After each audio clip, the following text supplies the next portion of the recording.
was a sectarian Jewish teacher living in Palestine during the first part of the first century called Joshua or Jesus.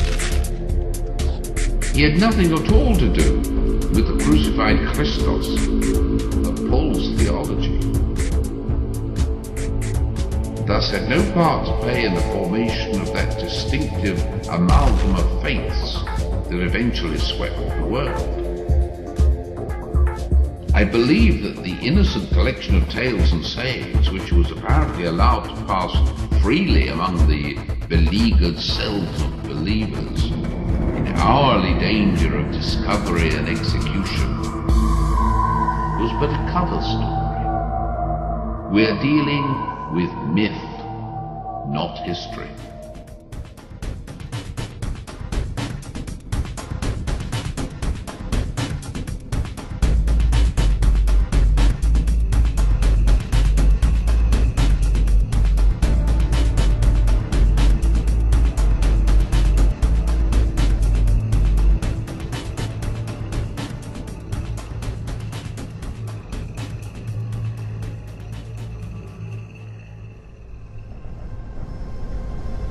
Whether there ever was a Jewish messianic pretender named Joshua or Jesus who was crucified at the instigation of his fellow countrymen in the procuratorship of Pontius Pilate, we shall probably never know. It hardly matters.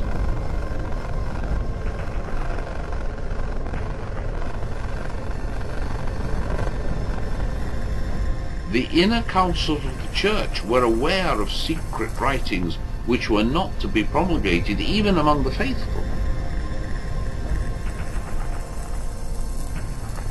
As the 2nd century church father Clement of Alexandria said, "Not everything that is true needs necessarily to be divulged to all men."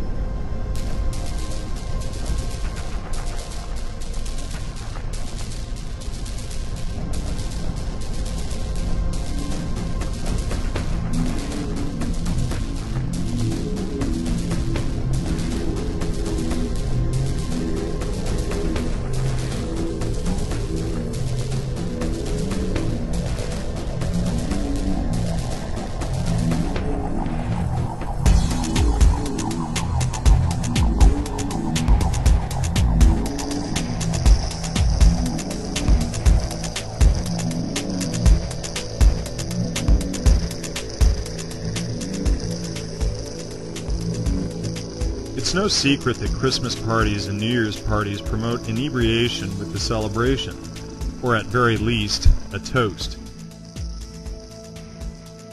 Inebriation is part of the most traditional celebrations, and it may not surprise you to learn that the combination of inebriation and celebration dates back to our tribal ancestors. What may surprise you, however, is the fact that modern-day religion also has direct ties to ritualistic inebriation. These rituals and celebrations throughout antiquity were often annual events, and these annual events were marked by particular celestial alignments. Plants and humans have shared this planet together for millions of years. Plants have been our never-ending source of food, and clothing, and shelter. And each day, as we see the sun rise, we know that the sun sustains our life, and it sustains the lives of our plant allies. However, this magnificent story of the yearly cycle of the sun and the cycles of the moon and the stars and the plants have become hidden. These stories have been suppressed for so long that they've become mythology. And there is another extremely important human-plant relationship that has been overlooked for so long that it's become taboo. We've laid claim to the term inebriology, which up until now has been this fictitious field of study and a term used by drunken college students, but we couldn't think of a better word to describe a study pertaining to the symbolism and the history of ritualistic and celebratory inebriation. This involves an in-depth study of shamanism and the sacred plants themselves. Plants, mushrooms, and various plant combinations have traditionally been used by the shaman, or the medicine man, for many millennia for healing, for extremely deep levels of meditation, and in their ceremonies, and their rituals, and rites of passage as well. All of it hidden in language, artwork, myth, and tradition. And a focus on this artwork, myth, and tradition will guide us on our journey through the ancient mysteries, combining the understanding of plant knowledge with celestial knowledge.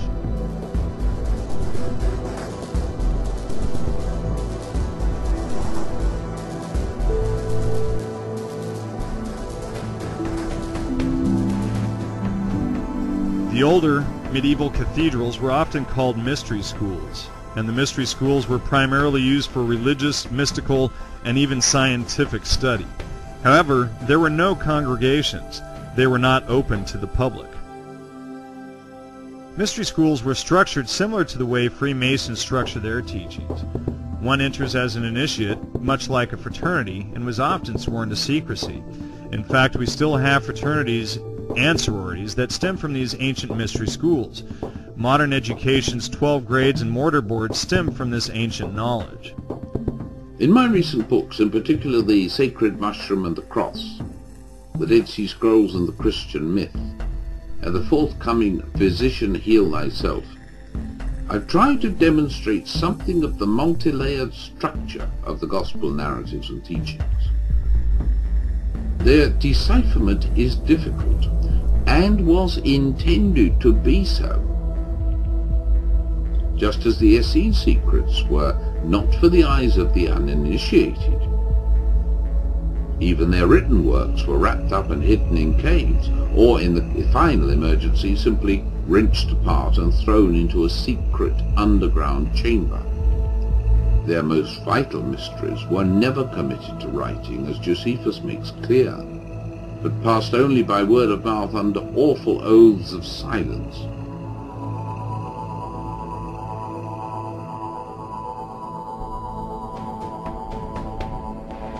These mystery schools would instruct their members by way of elaborate dramas, using a play or a metaphor as a method of initiation and education. So let's begin with one of the oldest teachings to ever emerge from the mystery schools, on earth as it is in heaven. And another way of making this statement is to say, as above, so below. It's an acknowledgement of the polar opposites, light and dark, good and evil. This is yin and yang, the macrocosm and the microcosm. In philosophy, alchemy, and many other ancient teachings speak of this macrocosm and microcosm. That which is above is also below. And this relationship of polar opposites is one of the most essential and the most overlooked elements in understanding ancient philosophy and religion. The greater and the lesser, the positive and the negative, heaven and hell, the macrocosm and the microcosm. These polar opposites are in perfect balance with one another. And you can think of the macrocosm-microcosm relationship like octaves on a piano. They may vibrate at different frequencies, but they still work in harmony together. This is a representation of the Yggdrasil tree, which portrays the concept that which is above is also below. The tree has branches and leaves above ground, and it has branching roots burrowing underground, the chthonic realm. As in the heavens, so on earth. This dualistic philosophy has been applied all throughout antiquity in religion, alchemy, and mysticism. The constellations in the sky make up the greatest story ever told, and among these constellations are the anthropomorphized gods of mythology, Gemini, Hercules, Andromeda, Cepheus, and the rest. Also in the sky are the animals, such as Aquila, Hydra, Taurus, Pisces, and so on. These aren't exactly anthropomorphisms, but rather zoomorphisms, and were also revered as gods. In fact, this is where we get the word zodiac from, as zo comes from the word zoo, zodiac. Well, the Bible tells us that although we are mortals, we are gods as well. Consequently, this application of the zodiac signs to our bodies occurs in symbolism. on earth as it is in heaven. The temple of God is in the heavens, and it dwells within us as well. Nevertheless, we create these anthropomorphisms, these gods built out of combinations of nature, celestial gods, plant gods, fertility gods, or compound gods containing many different elements. And they were all worshipped and written about as though they were living deities. Even if there was a sectarian Jewish teacher living in Palestine during the first part of the first century called Joshua or Jesus, he had nothing at all to do with the crucified Christos of Paul's theology, and thus had no part to play in the formation of that distinctive amalgam of faiths that eventually swept the world. As far as the gospel narratives of Jesus are concerned, we can free ourselves forever from the need to lay bare a reality on which to base a more historically convincing portrait of a first-century teacher who in 3 short years was supposed to have founded a new religion, or so transformed an existing messianic faith that it could become almost immediately acceptable to a Gentile world.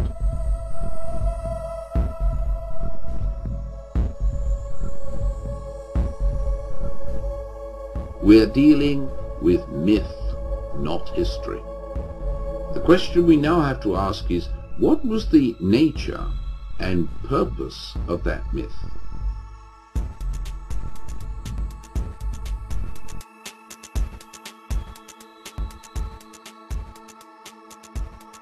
Sol Invictus is often referred to as Mithra because of their strong correlation. In fact, the Persian and Roman sun god Mithra in the Mithraic Chronos, or personification of infinite time, is in the center of the zodiac. He is surrounded by his 12 helpers, or the 12 helpers of the sun. You will often find a goddess, a sun, or some sort of divine entity inside the zodiac when depicted in art. There are even old paintings and murals of Christ sitting on a throne surrounded by his 12 helpers. Sometimes these are depicted as 12 angels, and other times the 12 disciples.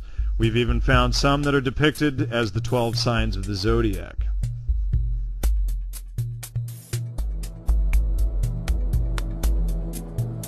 The important thing to know about the deity is that the deity is merely a character. It is the character's characteristics and the physical posture that are important. The name of the character can be interchanged and applied to different cultures and ages, but the numerous characteristics have remained the same in various deities, including Christ, Krishna, Horus, Mithra, Buddha, Quetzalcoatl, and many others. Many of these characteristics represent this star of wonder, this only begotten Son of the Creator, God of God, Light of light, very God of very God, begotten, not made. In other words, and as Jordan Maxwell likes to point out, this ball of light in the sky is not our responsibility, it's God's responsibility. It's not our sun, it's God's sun. This worshipful sun is the main star of all stars. It's the only star that is of real importance to us because it gives us our life. And likewise in this macrocosmic personification, the sun and all other stars in the sky are kings, making Jesus and Horus and all the other sun gods the King of Kings. Mythology never ended. Jesus is the newest myth, and most people are smart enough to know this fact, but so many are just too frightened to face it. The animals in my house tend to follow the warm sunlight around the house in the morning time, and these splashes of sun on the floor are in different locations at 7 a.m. in the spring versus 7 a.m. in the fall.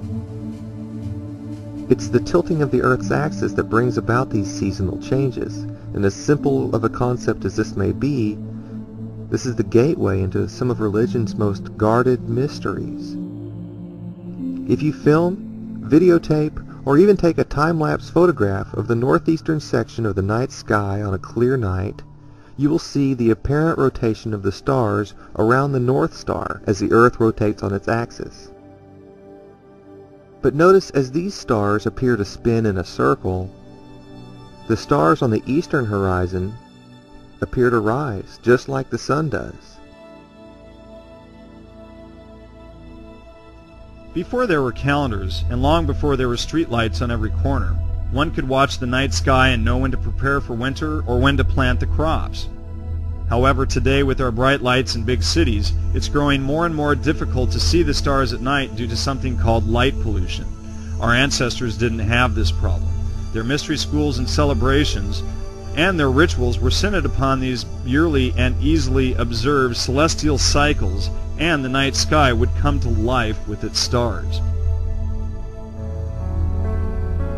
In order to better understand these yearly celestial cycles, let's begin in spring. At 8:30 a.m. we see that the sun is above the horizon, and behind it is the constellation Pisces. And as we fast forward to autumn, we notice that the sun appears to remain in the same region of the sky at this particular time of day.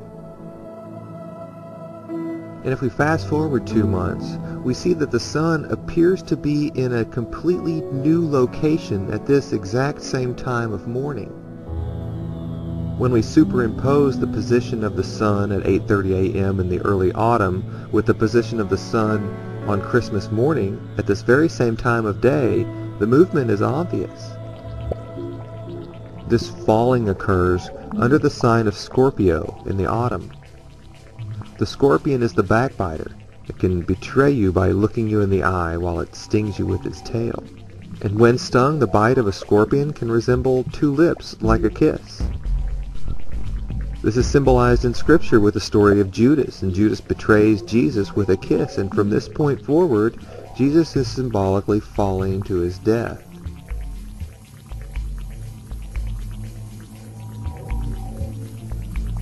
And in nature, from this point forward, from our earthly perspective, the sun appears to be rising on the horizon closer and closer to the south each day. It's been falling to its death since its brush with the scorpion. And every day, it's been moving further and further to the south, and the days are getting shorter and shorter. The nights are getting longer and longer, and it's getting colder and colder. On the first day of the winter solstice, December 21st, the sun will not only cease its apparent descent into this abyss, but it also stops this southerly movement. And for 3 days, the sun will appear to rise on the horizon in the exact same place.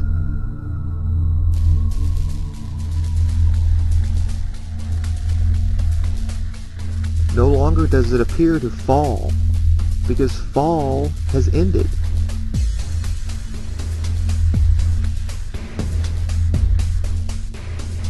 After the sun has appeared to be dead for 3 days, having not moved in its usual fashion, it begins to move in the opposite direction, to the north, and the cycle continues.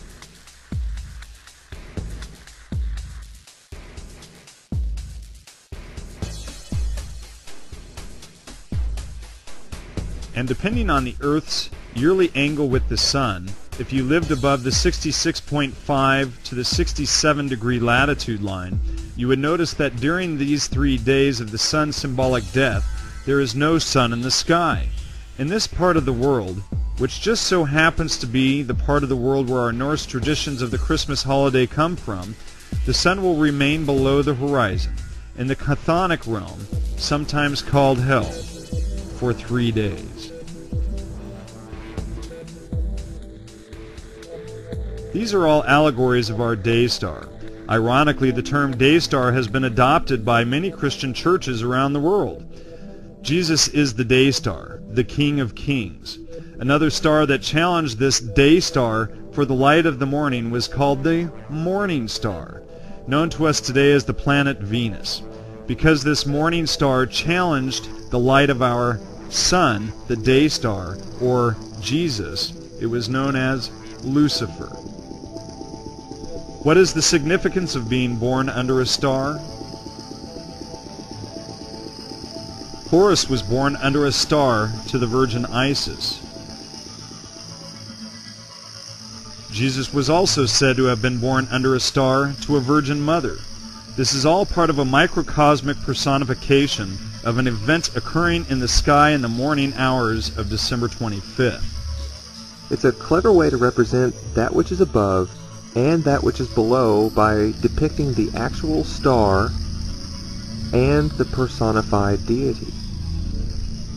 The ancients created entire cultures and mythologies around these ideas, known as astrotheology. And because the heavens reflect the will of the great architect, man has been in constant attempt to reproduce on earth what is seen in the heavens. In the typical Christian version of this story, 3 wise men follow this star to the birth of the newborn Savior. And what is this star, and who are these wise men or 3 kings following it? And does this star somehow lead these 3 kings to the birth of a sun god? The answers to these questions are literally written in the stars.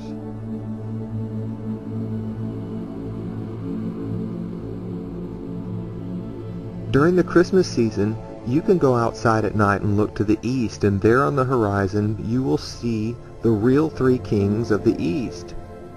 And they'll be following the brightest star in the sky. And these stars mark the location where the sun will rise on Christmas Day. And this was even more obvious 2,000 years ago when these legends began, but they can still easily be seen today. These stars will not be in this location at other times of the year. They sweep down to form this alignment during the solstice, or during the Christmas season. It's rather precise, actually, and you can see it with your own eyes. If you go outside during the evening in mid-December, look to the eastern horizon, and wait until you see Orion's belt rise on the horizon, you'll notice that it's been dark for quite some time while you wait for this to happen. But if we wait 1 month and go outside during the evening in mid-January, the sky will look completely different. Now, when you look to the eastern horizon and wait until you see Orion's belt rising on the horizon, you will notice that it's too light outside to see any stars, and Orion's belt cannot be seen on the horizon. But if we go back to December 24th, Christmas Eve, and you go outside and you wait until you see Orion's belt appear on the eastern horizon, you will notice that these 3 stars appear to begin their journey across the sky immediately at dusk. This constellation rises on the horizon just when the sky is dark enough to expose the stars. And these stars travel further across the night sky on Christmas Eve than they do any other night.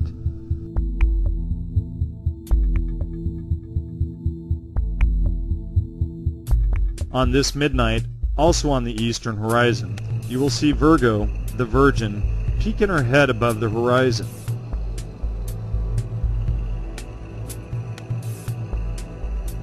By 3:30 a.m. on Christmas morning, the Virgin is completely above the horizon. She then takes her position. She prepares to symbolically give birth to the sun after stepping on the head of serpents, the celestial serpent, with her foot. The morning sun will rise just below Virgo on this particular morning, as though she were giving birth to it, the mythological birth of the sun god, born of a virgin. After the sunrise on Christmas morning, the bird, Aquila, will appear to be standing on the sun.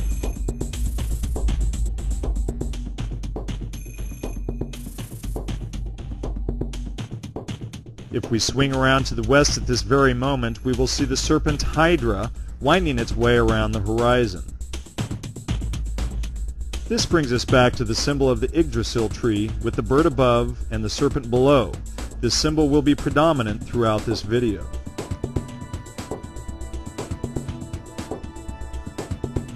The tree is now branching out into the heavens above the earth. Symbolically, the Yggdrasil tree is growing to represent the world tree. The further we zoom out from this philosophy, the Yggdrasil tree becomes the axis mundi, otherwise known as the axis of the earth, branching out into the stars and churning the milky heavens. This is symbolic of the polar opposites of the earth. Because the earth is tilted on an axis, The stars appear to rotate around the North Star at night. Not only does the Earth spin upon this axis, but due to the gravitational pull of the Sun, Moon, and other planets, it also wobbles like a top on this axis. One complete wobble has been called a great year, a stellar year, a planetary year, and the precession of the equinoxes.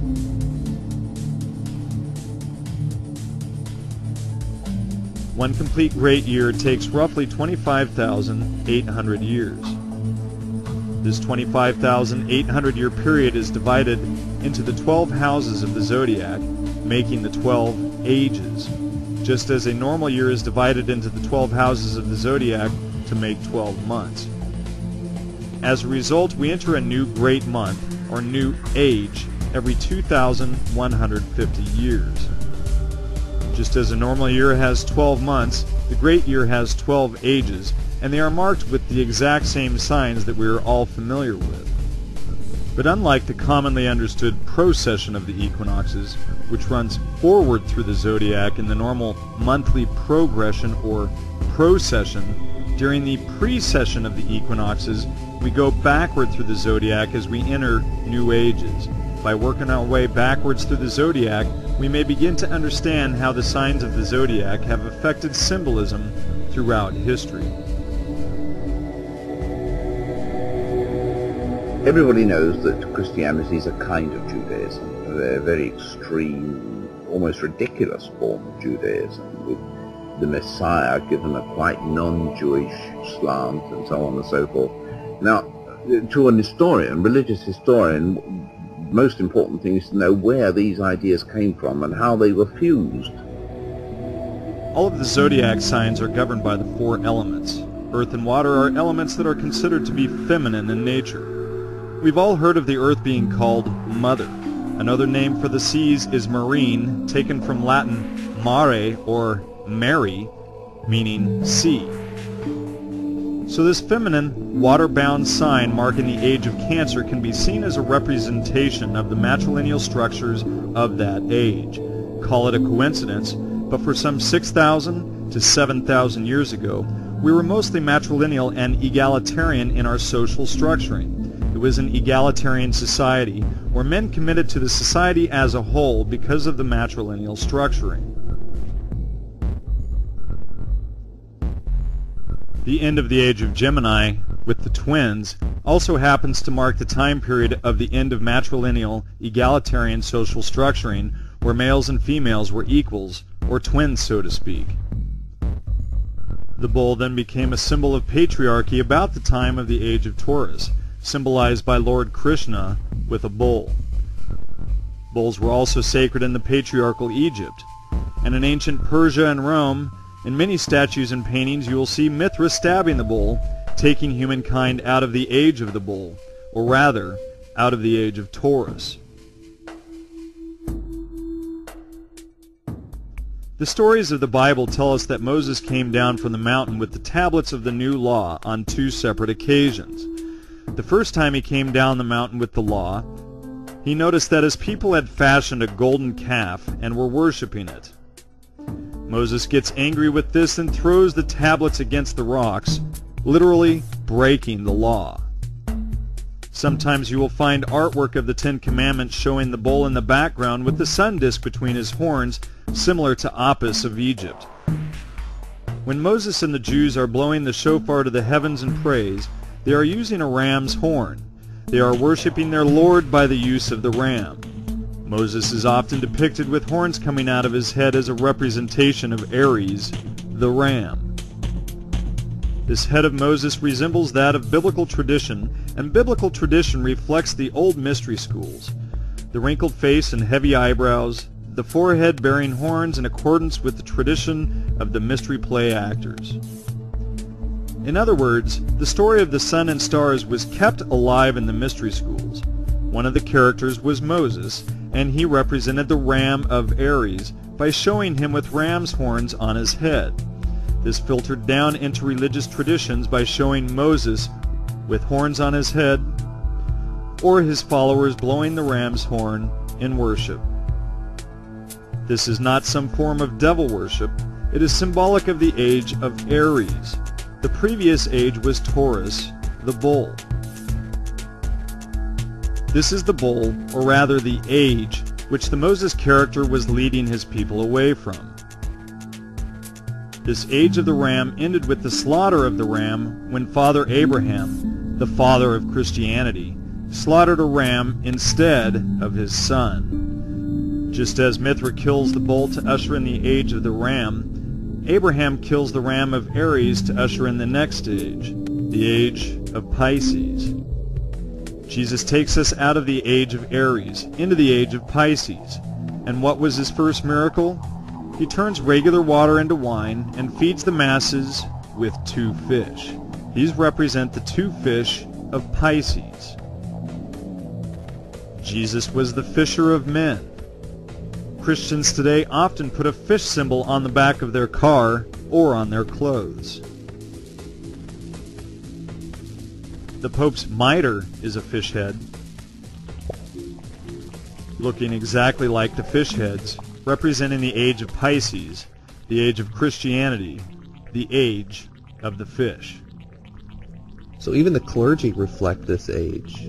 But the symbol of the fish comes from the Vesca Piscis, or the Vesca Pisces. And the Vesica is a symbol of the spiritual portal which emerges from the harmonious balance of 2 complementary polarities: intuition and intellect, knowledge and practice, yin and yang, heaven and the earth, spirit and science. It's 2 complementary polarities that create this spiritual portal. If you consider its shape, it is a spiritual portal. It is the shape of the yoni.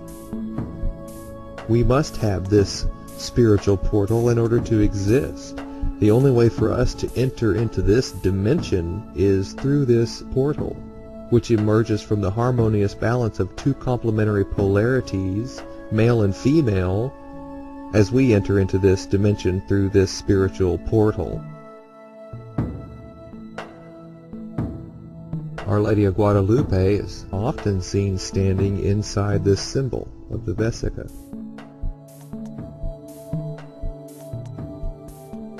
Pagan traditions will have people being drawn through this symbol, physically drawn through this symbol, as they are said to have been born again, born into this cult or into this family.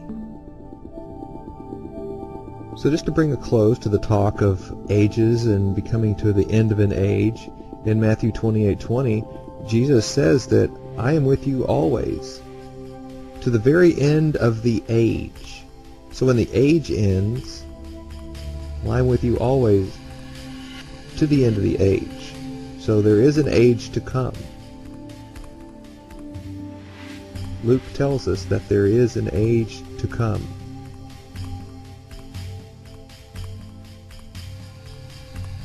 In the age and in the world which are to come.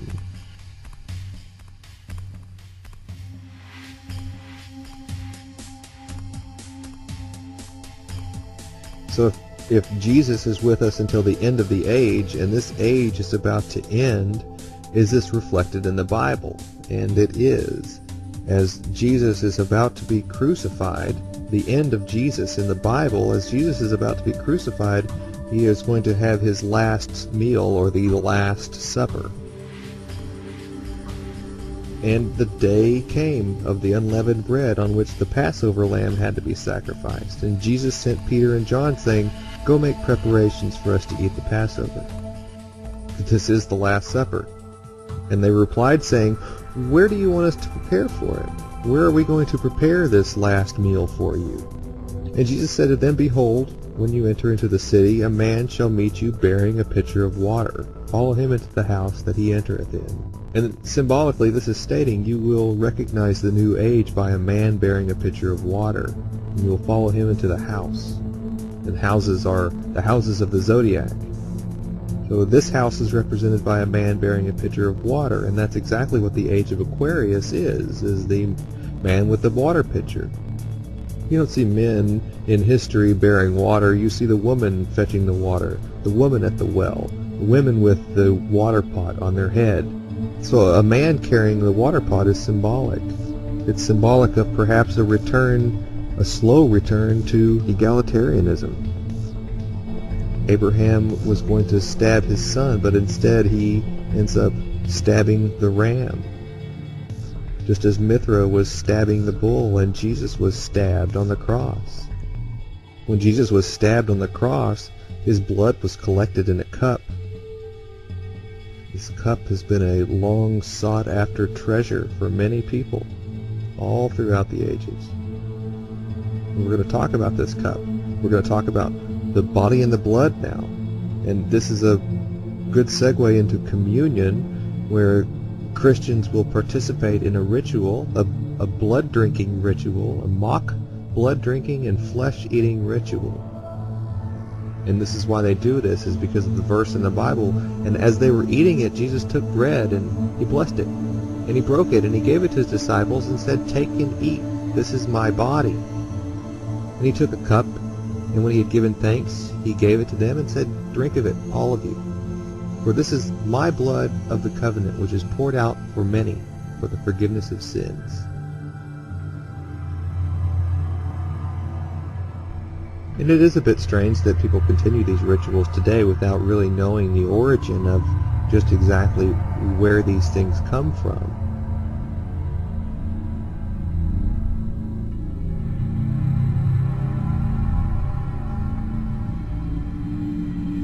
This can cross the line into offensive territory, but this is forewarned in the Bible, because the Jews began to argue sharply amongst themselves, saying, "How can this man give us his flesh to eat?"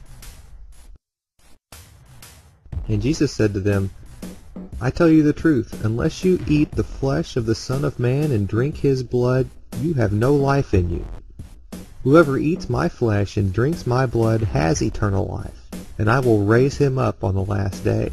For my flesh is real food, and my blood is real drink. Whoever eats my flesh and drinks my blood remains in me, and I in him." And upon hearing this, many of his disciples said, "This is a hard teaching. Who can accept it?" And aware that his disciples were grumbling about this, Jesus said to them, "Does this offend you? The physical body and the blood part, that's the symbolic part. But before we can get into this, we need to understand the Dead Sea Scrolls.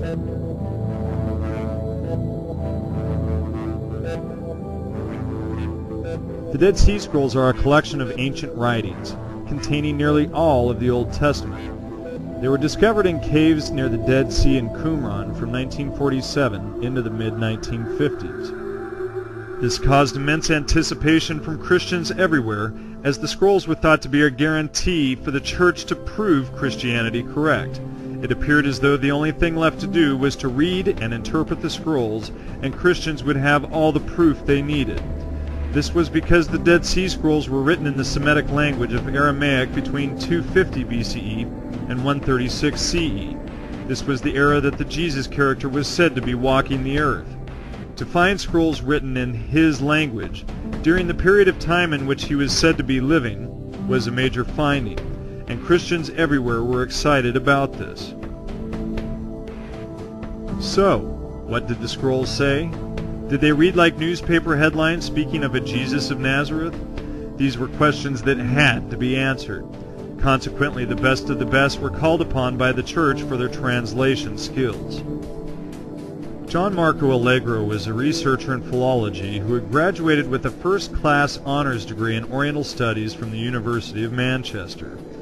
He had earlier begun training for the Methodist ministry, but had left to pursue the degree course when he found that studying biblical languages was making him question the foundations of his Christian belief. While working toward a doctorate at Oxford, he was invited to join the original scrolls editing team in 1953. In 1954, he became an assistant lecturer at Manchester and considered an up-and-coming philologist in regards to Middle Eastern and Mediterranean languages. Allegro was the only agnostic on the international team of Dead Sea Scrolls translators.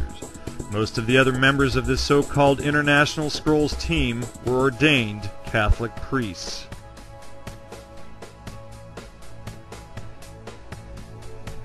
The work of this team, which was organized by Father DeVoe, was originally supposed to be published as soon as possible and open to scholarly interpretation. John Allegro was the only member to publish all of his translations in the learned journals as soon as he felt they were ready to be laid open to scrutiny. The other members of the team tended to hold on to their allocations for so long that some people, including Allegro from time to time, suspected a cover-up and suppression of the research.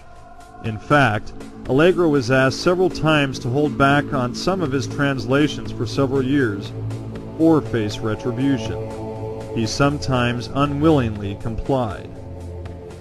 If not a cover-up, an unwillingness to tell all at once. There always was a feeling that if we go carefully, we can release the information in a way that need generate no hostility or over-questioning. But we will control it.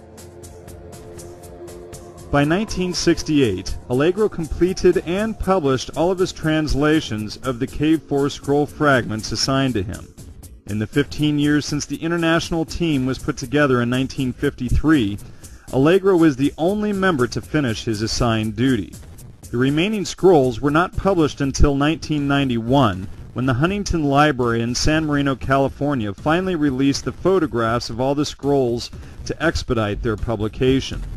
The other members of the original team held on to most of their translations until after 1997, which was 29 years or more after Allegro, and 50 years or more since the original discovery of the scrolls in 1947. During this time, scholars who attempted to question the orthodox view, as Allegro found out, had their careers destroyed. There is much to learn about John Allegro.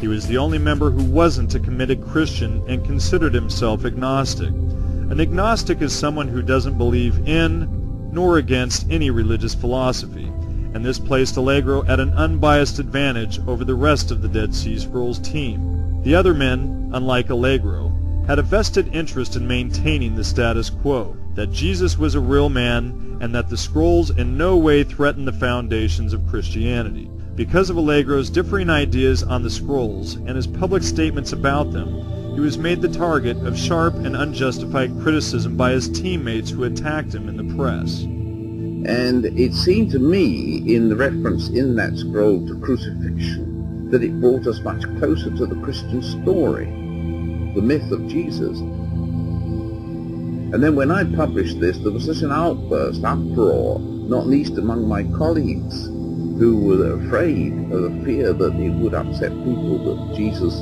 wasn't the first prophet to have been crucified or something. No more than that. The links between Jesus and the leader of the Essenes were much closer, or could have been much closer than that had been realized. That the uniqueness of the Christian story was at risk. That they then wrote a letter to the Times, and I realized then I'd walked into a minefield. But by 1967, Allegro's openness to other ideas had brought him in contact with the works of Professor Ramsbottom of London's Botanical Museum. Ramsbottom is likely the proper founder of the field of ethnomycology. Allegro also came across the works of R. Gordon Wasson, the famous amateur mycologist who is presently credited as the founder of this field of study. These people had suggested that the foundations of Hinduism and early Judaism were based on drug cults that used the Amanita muscaria mushroom. Allegro, based on his deep understanding of biblical lore, the Dead Sea Scrolls, and ancient history and language, concluded that the foundations of Christianity could not be any different. I believe that the innocent collection of tales and sayings which was apparently allowed to pass freely among the beleaguered cells of believers, in hourly danger of discovery and execution, was but a cover story. From that highly improbable account of a gentle rabbi, friend of little children, Roman tax collectors, and ladies with gynecological problems, could be distilled by skilled interpreters well versed in the art of rabbinic exegesis, as well as the abracadabra of Gnostic mysticism, secret passwords and sayings, the formulae for medicaments and hallucinatory drugs, the therapia in practice and prescription, which had earned them their reputation and name of Asaya Essenes, physicians. By 1970, Allegro published what he considered the pinnacle of his research, a book he thought would launch him into history as one of the world's great thinkers, The Sacred Mushroom and the Cross. In this book, Allegro exposes the foundation of Christianity as not only a derivative of astrotheology, but he also exposes that much of the mythology paralleling Christianity is firmly rooted in fertility cults and psychedelic drug use, especially that of the Amanita muscaria.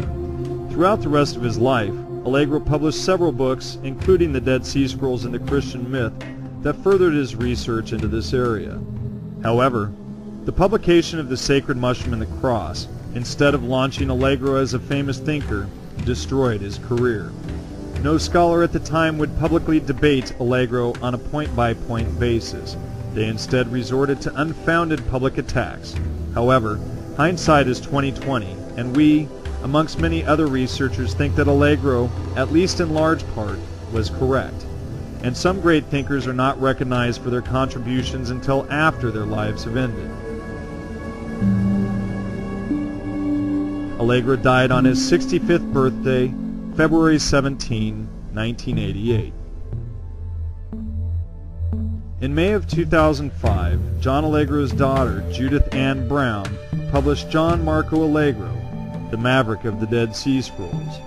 This book debunks most of the unfounded attacks against Allegro through the Allegro archives and his many missives.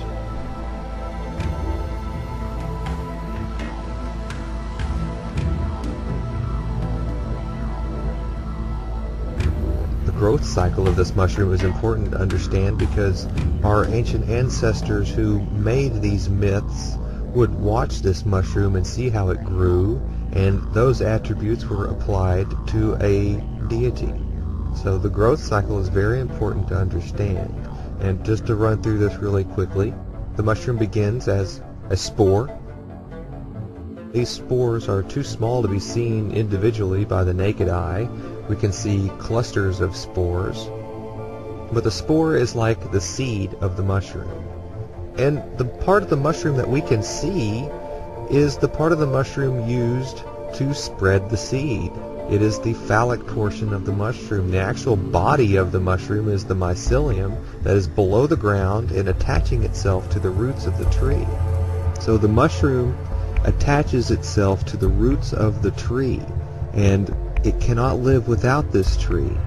These mushrooms live in a symbiotic, mycorrhizal symbiotic relationship with the tree. And they help the tree, they feed the tree nutrients, and the tree feeds them nutrients. So they kind of live in harmony together. So these mushrooms are seen as the fruiting body of the tree. Just as nature needs a tree to grow apples, nature also needs a tree to grow these mushrooms. And just as an apple is something that is used by nature to spread a seed, so is the mushroom.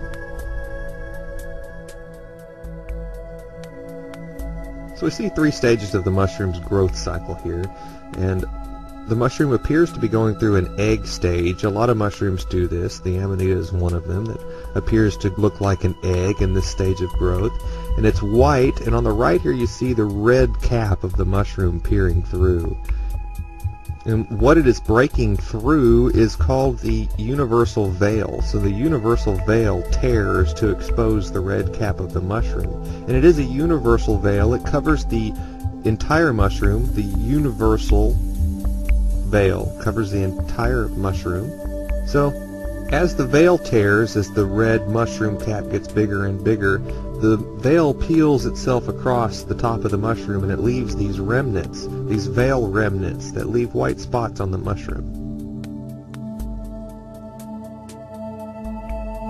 So now this is the male portion of the mushroom. These stages of growth of the mushroom are considered male phallic. As you see, the mushroom getting stronger and stronger. So the mushroom cap is now completely outside the veil of the mushroom, and the veil of the mushroom has now attached itself to the rim of the cap of the mushroom, and it is concealing the gills of the mushroom. And as the mushroom cap expands further and further and further, this universal veil cannot stretch any further, and it begins to tear, and this is seen as the circumcision of the mushroom.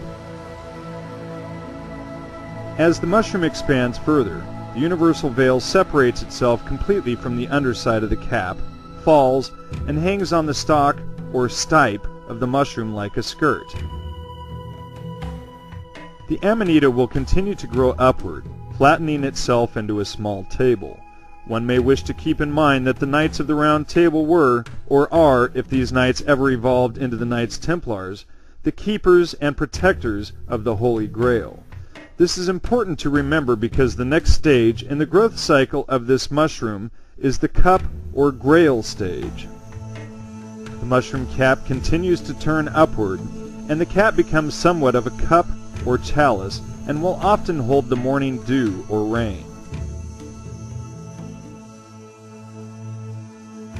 When the morning dew collects in the cup of the upturned mushroom cap, some of the psychedelic substances are drawn out of the mushroom and into the water. Consequently, the water is colored red like blood. Some of this bright red pigment from the mushroom's cap bleeds into the water. This, among other things, will fade the mushroom from a bright red into an orange-like or golden color. Although the psychedelic effects would not be nearly as intense as a belly full of mushrooms, one could literally take this golden-colored chalice-shaped mushroom and drink the blood of Jesus from the Holy Grail.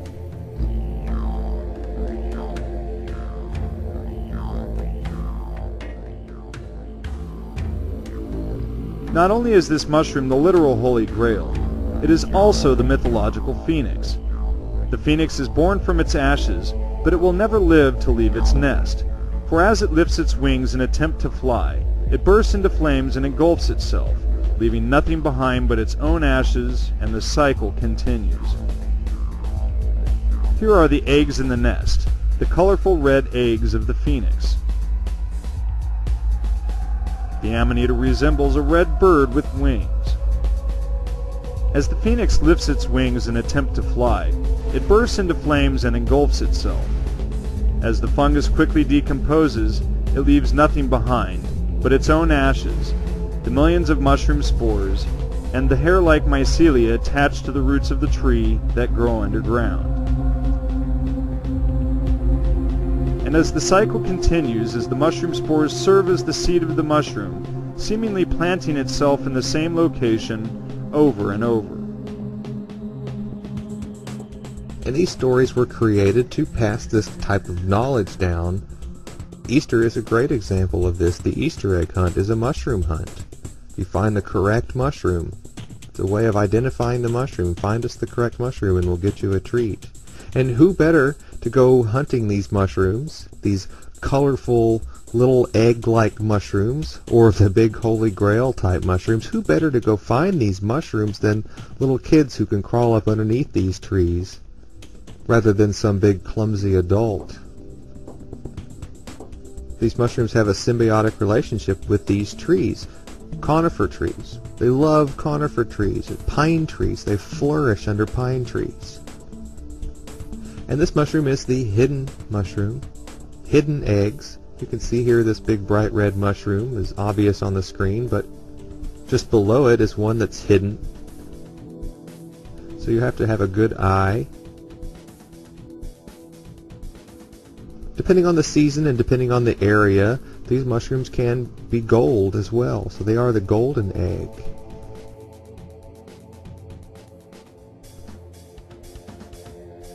We see these mushrooms reflected in our Easter cards as well.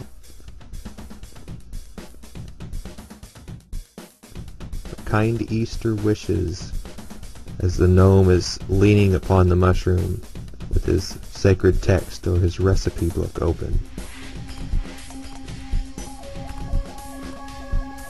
So we pass this knowledge down to our children. We initiate the children.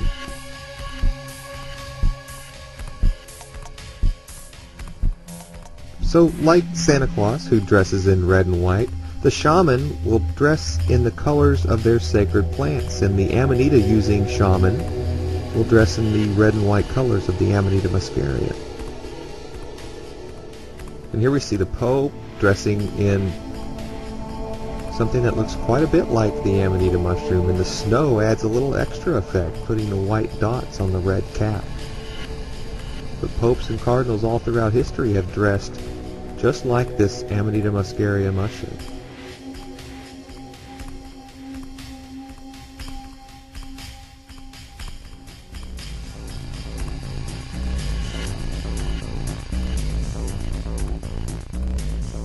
This figure identifies the Virgin Mary in the Dormition icon as Amanita form.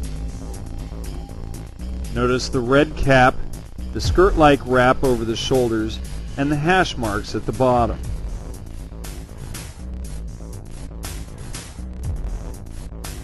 As we mentioned earlier, medieval cathedrals that were primarily used for religious study were often called mystery schools. And here you can see a sunburst made out of stained glass above a mushroom-shaped doorway, all of it based in sacred geometry. And the Eleusinian Mysteries were undoubtedly the most famous of the secret religious rites of ancient Greece. And here is Persephone and Demeter, and what are they doing? Well, the most important part of the Eleusinian Mysteries was the ingestion of the kykeon, or the kykeon. And what could that have been? It was an initiation. The Road to Eleusis argues strongly that Demeter's potion, the kykeon, was entheogenic, most likely ergot. And more recently, Professor Carl Ruck of Boston University argues in Sacred Mushrooms, Secrets of Eleusis, that the kykeon was a mushroom. We'd like to discuss Santa Claus again for a moment. This mysterious old man somehow got himself intertwined into the Christian celebrations of the birth of their deity. In the Middle Ages, Santa was a shaman, and you can easily trace many similarities between the shamans of the past into our Christmas traditions of today. A shaman is, in many ways, similar to what we more commonly refer to in America as a medicine man. In Siberia, the local shaman was the oracle of the community. Nothing of importance happened in the community without the okay from the shaman.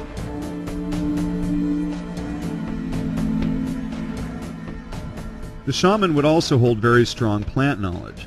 This knowledge included plants for medicine and healing, poisons and warfare, and powerful hallucinogenic plants used in their religious ceremonies.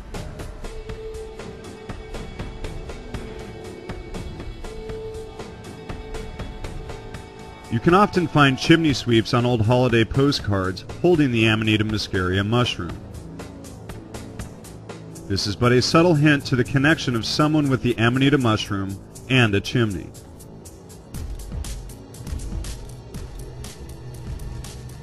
The ancient shamans of Siberia would go to the houses, huts, or yurts of the people in the community in celebration of the winter solstice and bring them these pre-dried mushrooms and often guide them through the experience. It was their yearly tradition. If the main door to the yurt was snowed over, which they often were during the winter time, it is said that the shaman would enter symbolically through the secondary entrance. This just so happens to be the smoke hole in the roof or the chimney.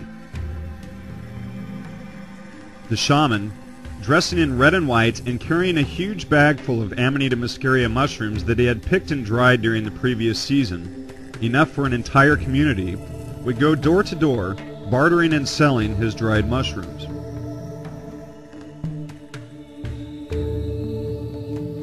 And how would the shaman travel?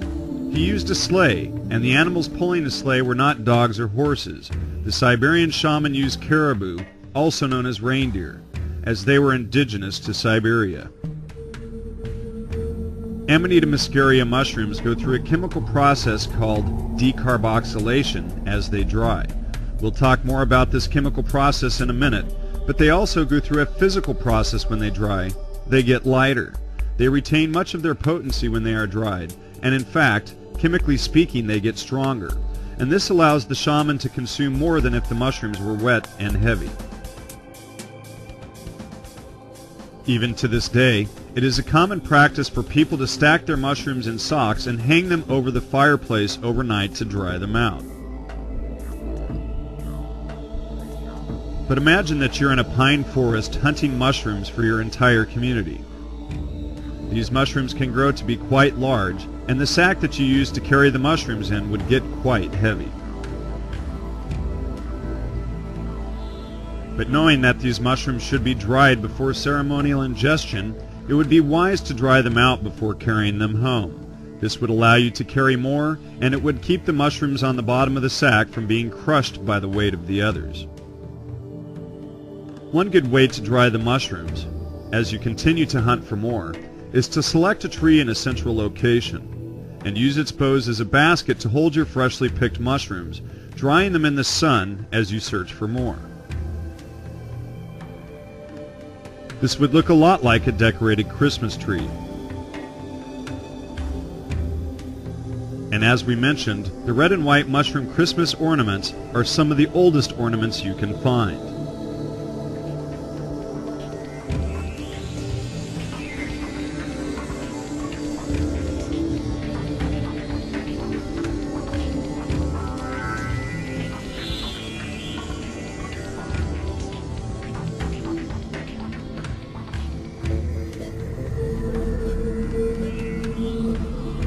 The oldest of all Christmas tree decorations were edible.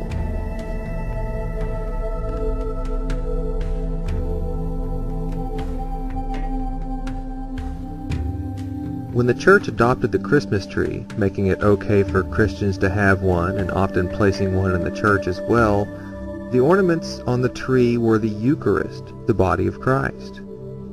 And the mushrooms are, as John Allegro pointed out, literally the flesh of God. And symbolically placing the Eucharist on the Christmas tree is a direct representation of placing the mushrooms on the Christmas tree.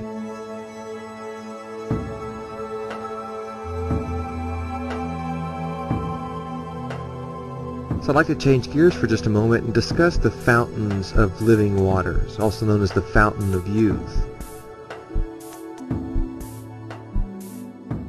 This ties back to the death and the rebirth experience, where the shaman will train for death with the same determination as a boxer would train for a fight. After all, one cannot conquer death without training for such an event. We mentioned that the mushroom should be dried before consumption, but drying the mushroom is only half of this ceremonial process.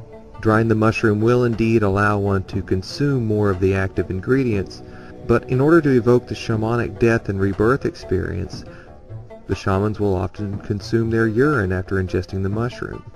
This is done because the urine is now infused with the psychedelic ibotenic acid and mucimol, and anyone who consumes this laced urine will have the psychedelic experience. The very thought of drinking your own urine is indeed a turnoff, especially in our society today. But for the shaman growing up around these things, this was a common practice. And urine can actually be good for you. I'm not going to go into the details here, but the results for an internet search for urine therapy might surprise you. Here's the homunculus again, or the little man, urinating into the water fountain. And fountains do not use fresh water, and consequently he is recycling his water, and this is a huge key for those who are seeking the Holy Grail.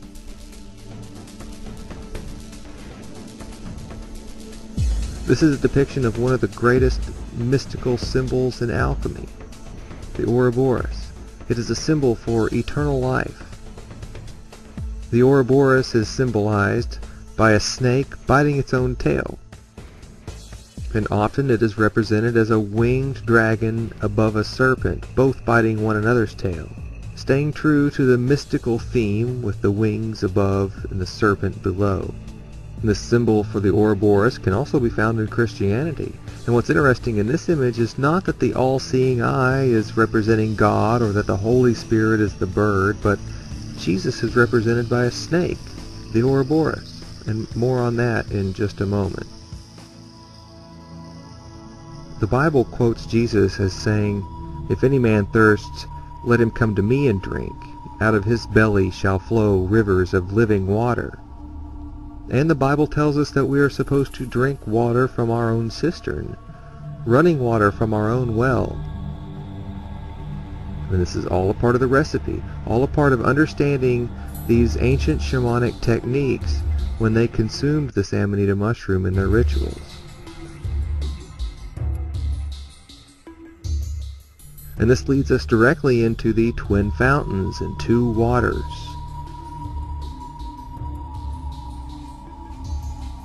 In the book of John, the story of the woman at the well, the woman says to Jesus, "Sir, you have nothing to draw water with, and the well is deep. Where do you get that living water?" And Jesus said to her, "Whoever drinks this water will be thirsty again. Whoever drinks the water that I give him will never be thirsty. The water that I give him will become in him a well of life that lasts forever."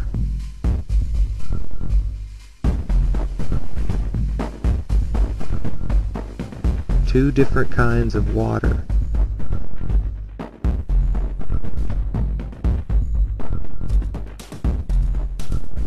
Here's the alchemical depiction of Mount Helicon and the twin fountains atop a mushroom-shaped hill. This displays the tree of life next to the phallic-shaped fountain with twin spouts. And on either side of the phallic obelisk at the Vatican are twin fountains.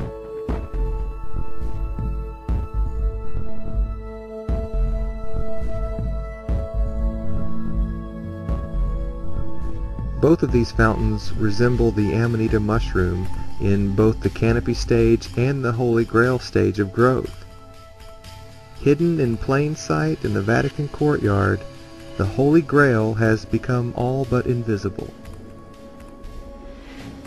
The twin fountains throughout alchemy and mysticism represent two different types of water. More precisely, they represent two different types of urine. And this gives a whole new meaning to the terms water into wine and take and drink. Clark Heinrich points out this image of Titan's bacchanal of the Andreans. Here is the homunculus again, urinating now into a river of wine. And this man is scooping it up into a pitcher and passing it around as everyone is drinking it. And there is a line from a French songbook in the foreground that reads, "He who drinks and does not drink again does not know what drinking is." This symbol is called the caduceus, and it is the serpent-entwined staff that is used as a symbol for healing and for drugs today. After the exodus from Egypt, Moses placed a serpent on a staff and used it to heal his people.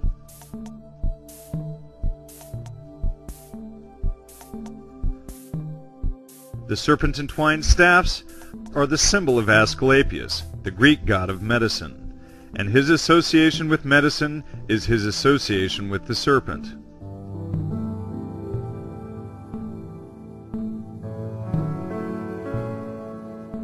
Here is the serpent-entwined staff with the wings at the top in a caduceus-like totem in Tiananmen Square.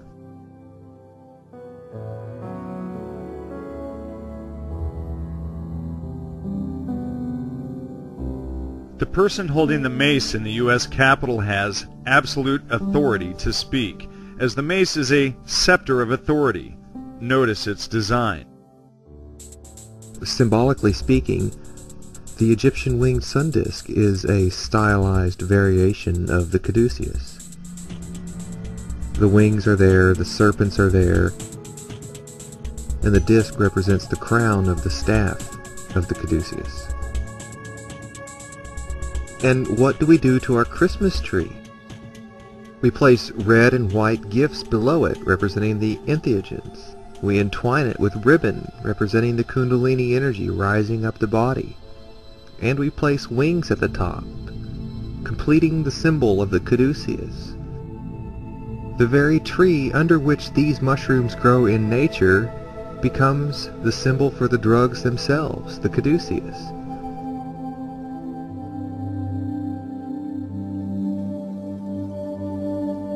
And now we can return to the deity portrayed in this stance and get an entirely new perspective. It should be totally clear why this posture or this stance is so important. We see Krishna doing it, the goddess doing it, the caduceus, all standing with this posture, all standing like the Amanita mushroom, as this deity is wearing only a draping around his waist and thorns on his head.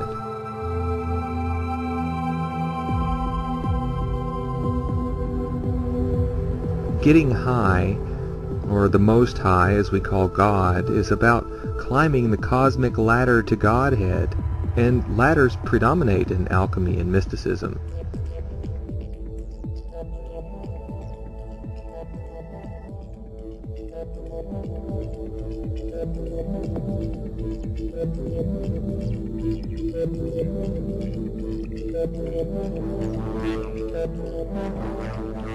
Jacob rests his head on some sort of a stone and has dreams of a ladder to heaven.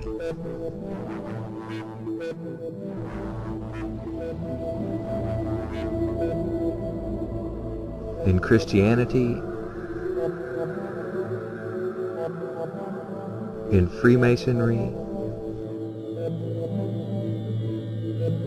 even the tale of Jack and the Beanstalk, Jack climbs a vine to the heavens, or this cosmic spiral ladder to Godhead, and what does he find there? The golden eggs. The golden eggs of alchemy. The Amanita muscaria mushroom. Real gold is only a materialistic item that will get you nowhere in the afterlife. But this shamanic out-of-body experience is preparation for actual death. It's training for that crossover period from this reality into whatever is our next reality. And here is Mithra standing on top of this cosmic egg, or the primordial mound. He has an entwined serpent around his body, making the caduceus and symbolizing drugs. Mithra is the drug itself, the mushroom. The Amanita muscaria mushroom is also born from a primordial mound. Mithra has tail feathers like those that the mushroom does, the annulus, and he also has wings atop his shoulders representing the upturned gills of the mushroom. Continuing with this symbolism of the mushroom, we find the divine hermaphrodite, polar opposites combined into one entity, usually male and female, with wings upon its back. And it's this personified dualistic deity that leads us into the rebus, or the re-re, two things. Oftentimes the rebus will be seen with a cup in one hand and a serpent or an Ouroboros in the other. It is standing upon Mercury and Venus, with serpents in the cup representing the poison or the drugs contained in the cup, the medicine. The Amanita muscaria mushroom is seen as both male and female sex organs of its personified deity. Here you can see the stalk of the mushroom penetrating the cap in the act of divine coitus. The male and female portions of the mushroom consist of a breast and a yoni for the female, and a single testicle and penis for the male. By splitting the mushroom open in its earlier growth stages, the act of sex is blatant. All that is missing are the bodies of the god and goddess. In the Hindu myth, Shiva is a hermaphrodite. Like the mushroom, Shiva has a penis, one testicle, and a breast. In the book of Genesis, Eve was created from the rib of Adam. Actually, at this point, Adam is a hermaphrodite. Male and female he created them, and blessed them, and he called their name Adam, in the day when they were created.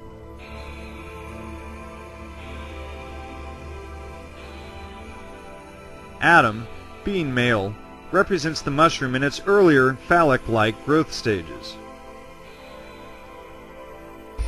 while Eve, the female, is the womb-like opening of the gills.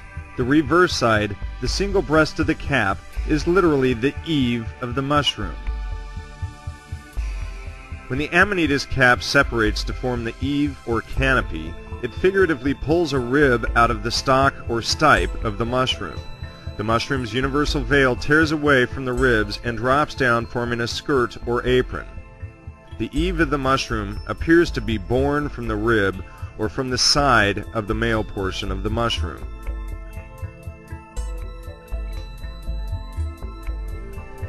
Because this is the portion of the mushroom that is most often consumed, this is also the portion of the mushroom that provides enlightenment. The female provides enlightenment, and the female comes from the rib of the male. But there is another story in the Bible of enlightenment coming from the side of man. Not only is Eve born of the rib of Adam, but Jesus hanging on the cross is lanced in the rib, and out of his side comes the blood that is collected into the Holy Grail. So out of the rib comes the enlightenment once again.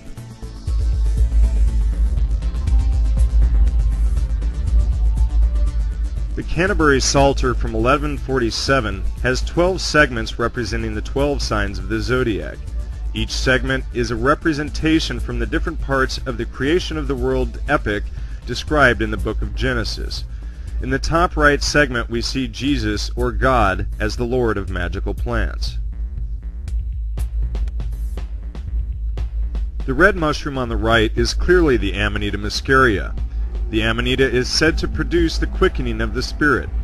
The next one is obviously another mushroom, but it is blue. This indicates silici mushrooms, which are said to open the third eye. Next may be a depiction of a Syrian rue pod, shaped as a mushroom, which happens to match this in color as well as a similar structure. Syrian rue, or Paganum harmala, is known to increase the effects of other compounds and also possesses other qualities. On the left is a depiction of an opium poppy, also shaped as a mushroom, and due to the euphoria it induces, it helps one to relax enough to let go in order to fully experience the visionary state.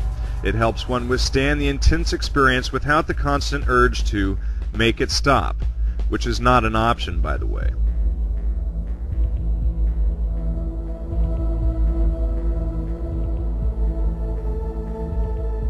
Another panel depicts the scene in the Garden of Eden with the serpent. Notice that the serpent has the entwined staff, which is actually the stem of a mushroom. It looks a bit like the Amanita muscaria, although it does appear to depict some type of silici mushroom, or other types of mushrooms as well. At the very top of the center tree, or serpentine twine mushroom, may be seen little mushrooms inside the cap.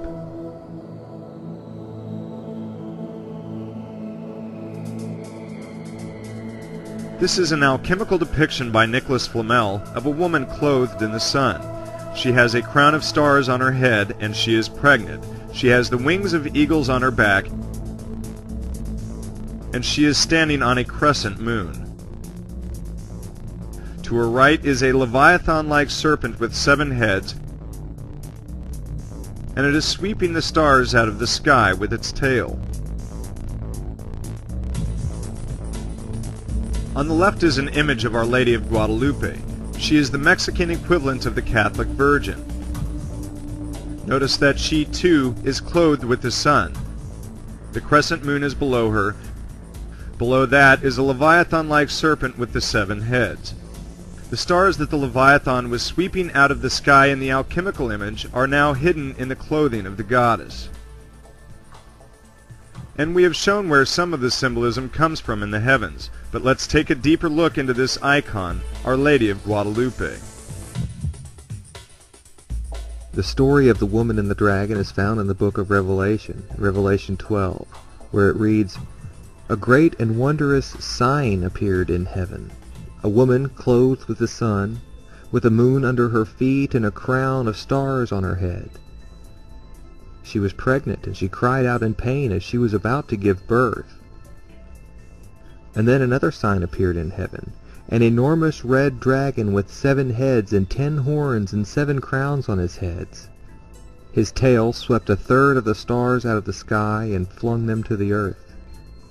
The dragon stood in front of the woman who was about to give birth, so that he might devour her child the moment it was born. She gave birth to a son, a male child, who will rule all nations with an iron scepter. So this is the cosmic Christ, the first man, Adam Kadmon. Who else would get snatched up to God and to his throne but the Son of God? After all, if God gave his only begotten Son, he must have had an only begotten Son to give. And this is the birth of this mythological deity. In the Nag Hammadi text, which is older than the Bible, and the origin of many of the stories in the Bible itself, you can find a very interesting story on the origin of the world. Sophia sent her daughter Zoe, being called Eve, as an instructor in order that she might make Adam. When Eve saw her male counterpart cast down, she had pity upon him and said, "Adam, become alive, arise upon the earth." And then what happened? Well, immediately her word became accomplished fact, for Adam, having arisen, suddenly opened his eyes. When he saw her, he said, "You shall be called the mother of the living, for it is you who have given me life." And then the authorities were informed that their modeled form was alive and had arisen, and they were greatly troubled. They sent 7 archangels to see what had happened. They came to Adam. When they saw Eve talking to him, they said to one another, "What sort of thing is this luminous woman? For she resembles that likeness which appeared to us in the light." So what did they do to her? "Now come, let us lay hold of her and cast our seed into her, so that when she becomes soiled, she may not be able to ascend into her light. Rather, those that she bears will be under our charge. But let us not tell Adam, for he is not one of us. Rather, let us bring a deep sleep over him and instruct him in his sleep, to the effect that she came from his rib, in order that his wife may obey, and that he may be lord over her." So the gods, or these 7 authorities, these landlords, are forcing a patriarchal setting. I call them landlords, but they are also the 7 of them. In the older texts, these 7 authorities tell Adam and Eve not to eat from the tree of knowledge. In the newer version, the Bible, these 7 landlords simply become the Lord in all capital letters, but they are by no means the great architect of the universe.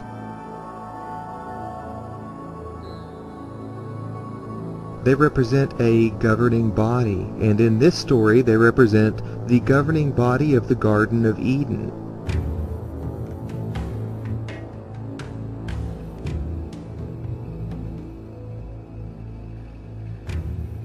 So this fruit from the tree of knowledge of good and evil, did it contain poison?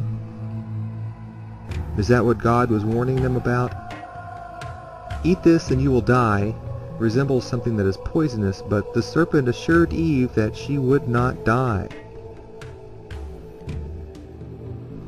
"For God knows that when you eat of it, your eyes will be opened, and you will be like God, knowing good and evil."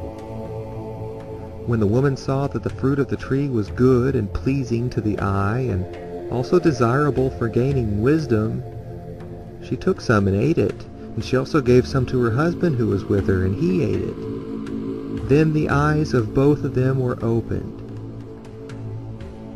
And the Lord God said, "The man has now become like one of us, knowing good and evil.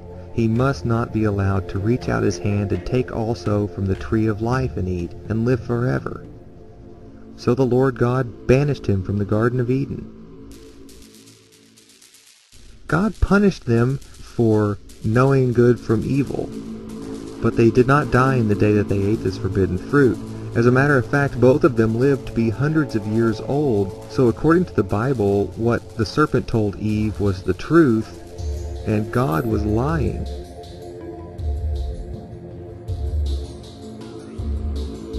Why does God lie to them?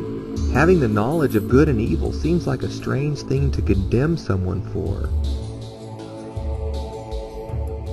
People are often incarcerated today because of crimes they committed resulting from their lack of knowledge of good and evil. Unless these gods wanted to tell us what was right and wrong rather than to have us know the difference. To the Gnostics, Jesus was the wise serpent who gave knowledge unto man.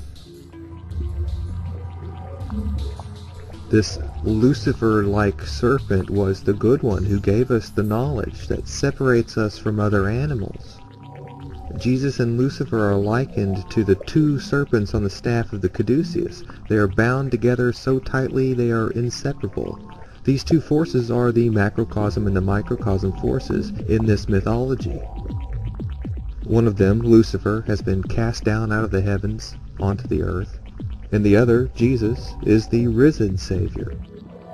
Making the forbidden fruit an apple is obviously symbolic. An apple was chosen because it is a perfect fit for the actual forbidden fruit. Apples are red and they are the fruiting body of a tree. The Amanita muscaria is also red and it too is the fruiting body of a tree.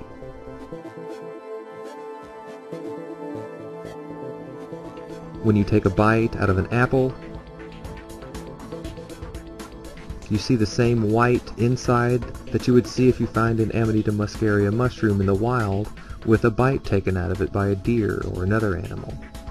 It is a safe alchemical representation of the actual fruit of the tree of the knowledge of good and evil, without giving away any actual knowledge of the fruit itself.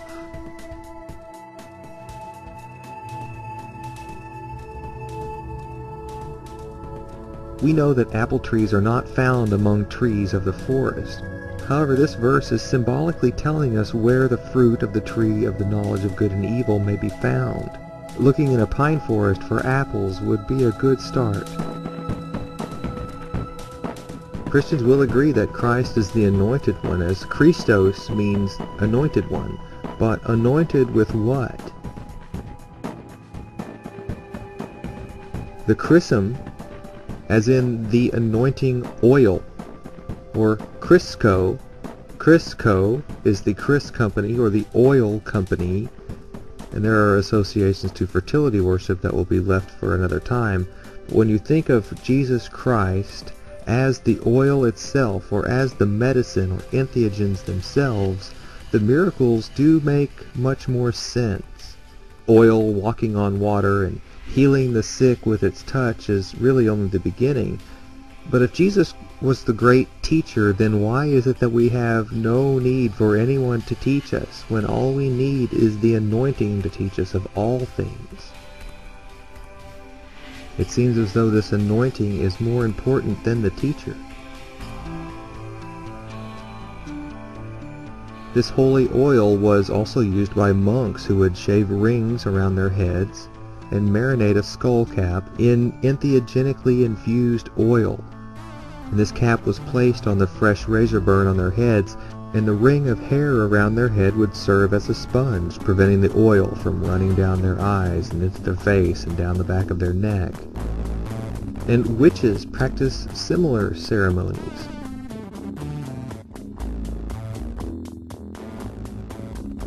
The woman would put green plant material all over her skin, consequently turning her skin green.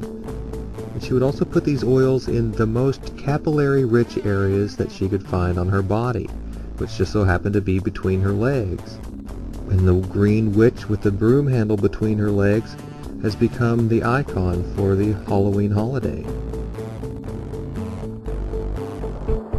So we would like to talk about the mark of the beast for just a moment. Today this mark has been reduced to a number, 666, or 666. And this is how this was written in ancient Greek, the language the New Testament was originally written in. But before we get into this mark of the beast, we would like to sidetrack for just a moment and talk about two other symbols. The Chi-Rho is known as the monogram for Jesus Christ, and it's made up of an X and a P.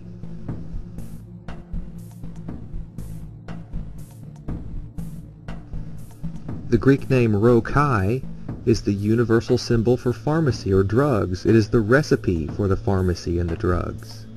And again, Greek was the original language of the New Testament. And in Greek, the P and the R are interchangeable.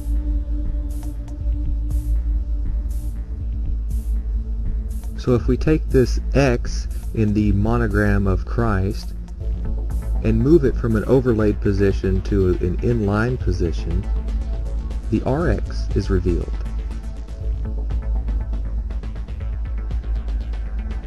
Is it a P or is it an R? It's an interchangeable symbol for the drugs and for the deity. The caduceus is directly related to Mercury. The word merchant derives from the root of the word Mercury. Mercury is the bearer of the caduceus, and was the one who gave permission to be a merchant or to buy, sell, and trade. To be a merchant, you had to have the symbol of Mercury, the caduceus.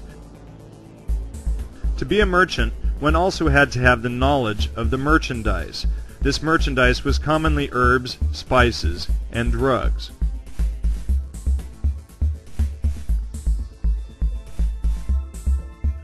The coins used during this period were used to purchase these goods.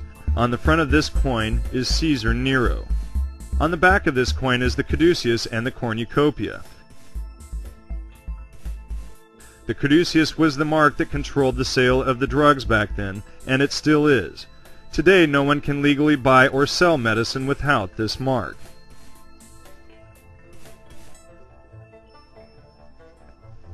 Today, the dollar sign is likely a representation of the caduceus. We can still not buy or sell anything without this mark.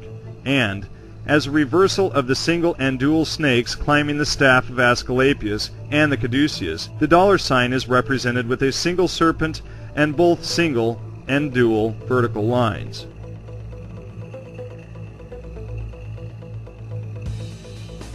This is the Bank of England. Inside the dividend office, notice the caduceus on the walls.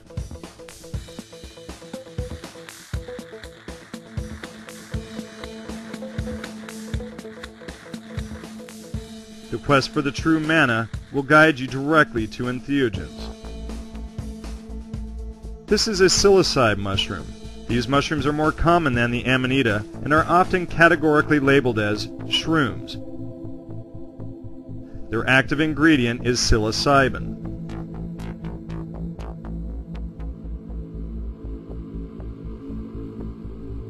The Los Angeles Biomedical Research Institute at Harbor UCLA Medical Center is conducting a study designed to measure the effectiveness of the novel psychoactive medication psilocybin on reduction of anxiety, depression, and physical pain. All participants in this study have stage 4 cancer and anxiety. They are between the ages of 18 and 65 and do not have a history of major psychiatric disorders. Participants spend 2 nights at the hospital, undergo an MRI scan of the brain, and receive psilocybin.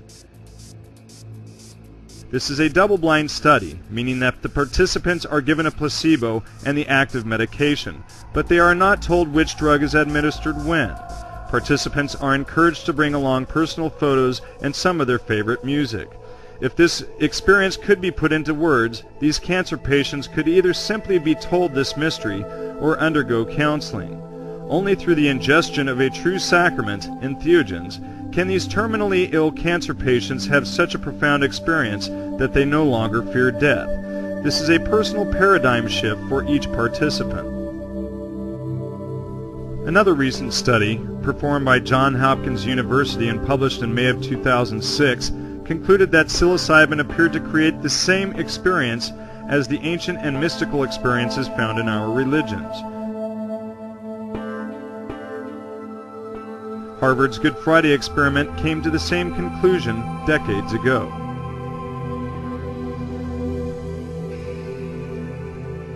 Inside psilocybe mushrooms is O-phosphoryl 4-hydroxy N,N-dimethyltryptamine. Dimethyltryptamine is DMT.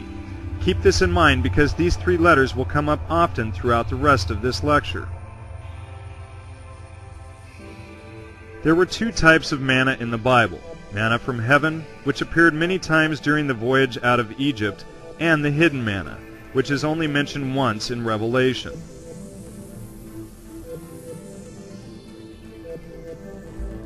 As the story goes, before his celebrity status, Moses was a shepherd.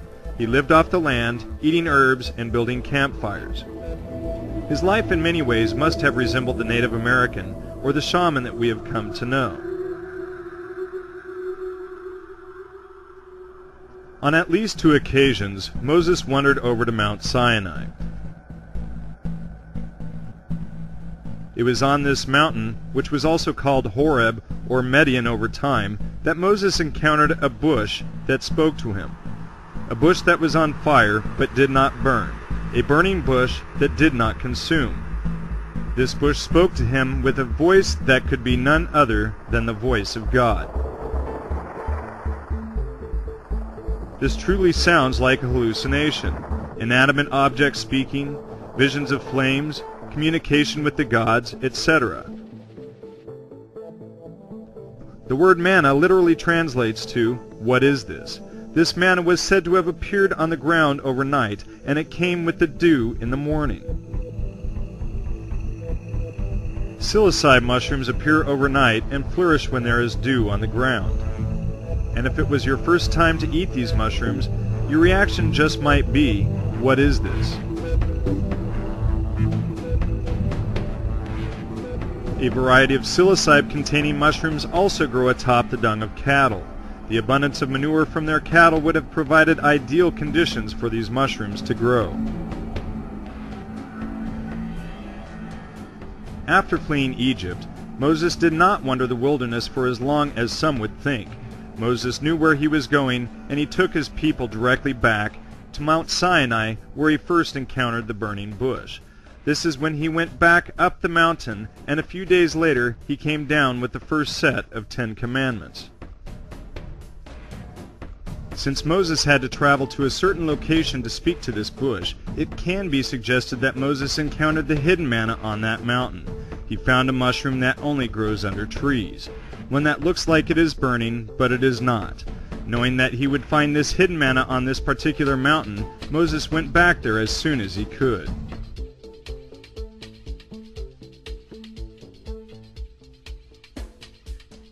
Here is a photograph of a psilocybe mushroom. Notice that the stipe of this mushroom is turning blue. When you grab a hold of these mushrooms and bruise them, they bruise blue, similar to a magnolia tree's white flower bruising brown. Jesus is often represented wearing blue, but even more significant symbolism of this mushroom can be found in India. Because when you understand that these sacred plants helped sculpt all of the major religions, it will help make sense to learn that in Indian mythology, Lord Vishnu is blue and his incarnation is Krishna, just like the body of the psilocybe mushroom is blue. Shiva has an extensive following. According to Hindu mythology, when the demons and deities churned the Milky Ocean, 14 jewels surfaced, one of which was poison. Poisonous fumes threatened to overwhelm the entire world, so Shiva drank the poison. The poison was so intense that Shiva's throat turned blue, which is why Shiva earned the nickname Nilakantha, the blue-throated. Also note the third eye in this image of Shiva. Here is Rama. Notice that there is no eye contact going on here. Rama's headdress seems to be the center of attention. Krishna is also blue, and he is typically depicted with a cow or cattle. Psilocybe cubensis mushrooms grow on cow dung. As a result, holy cows produce holy crap, whereupon the holy sacrament grows in nature. Do these mushrooms stimulate the kundalini? This kundalini energy will rise through the body. It will enlighten each of the chakras, including the third eye chakra and the crown chakra. Notice once again the symbol of the caduceus inside our bodies. Kundalini literally translates into snake or serpent power. These serpents are climbing our spinal staff, making the symbolic caduceus. The third eye chakra is often symbolized by placing a dot on the forehead. Illuminating the third eye chakra will in turn burst open the crown chakra. The Native American Indian chief wears a feather headdress to symbolize this. The headdress is a representation of his crown chakra being wide open. This is symbolized often in different traditions. Here in Christianity, we see this crown chakra open, symbolized by placing a shell behind his head. In the story of the Pentecost, the Holy Spirit comes down onto man and rests over the heads of the people in the temple. The Holy Spirit, represented as a flame, is symbolic of crown chakra illumination. DMT is the most psychedelic substance known to man, and it is produced naturally in our bodies.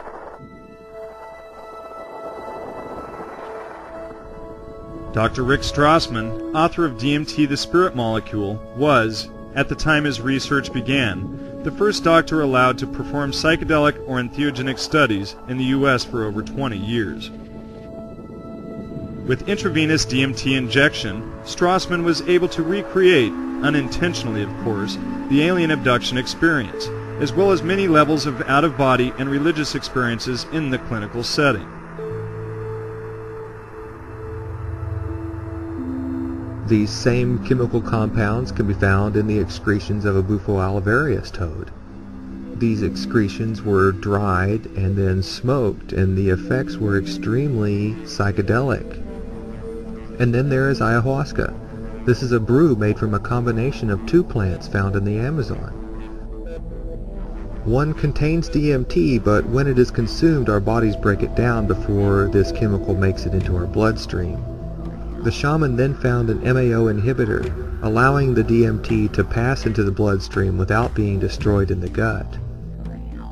And if you ask the Amazonian shaman how they learned to combine these plants to achieve this, they would likely answer that the plants taught them.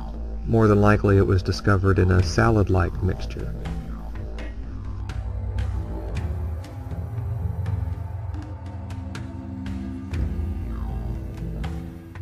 Four LSD-like compounds exist naturally in the human brain.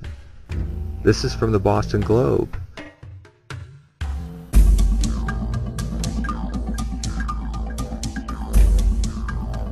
In our bodies, we have wings above our spinal staff. This darkened area looking like wings is the ventricle system of the brain. The ventricle system in the brain is a series of cavities and chambers that allow cerebral spinal fluid to flow around the brain. Cerebral spinal fluid is the fluid that the brain floats in to protect itself from injury, and cerebral spinal fluid does indeed contain DMT. In Egyptian mythology, the eye of Horus was pulled or plucked from the head of Horus by his brother Set. Now we can begin to understand from where this symbol of the Eye of Horus came. It is literally the third eye system inside the human brain. The one eye of Horus represents internal vision. And this internal vision, or this internal third eye, is opened by these mystifying substances found within the mushrooms and within these naturally occurring chemicals within our brains. This visual symbolic representation has an actual purpose, and that's why it is portrayed in such a particular way.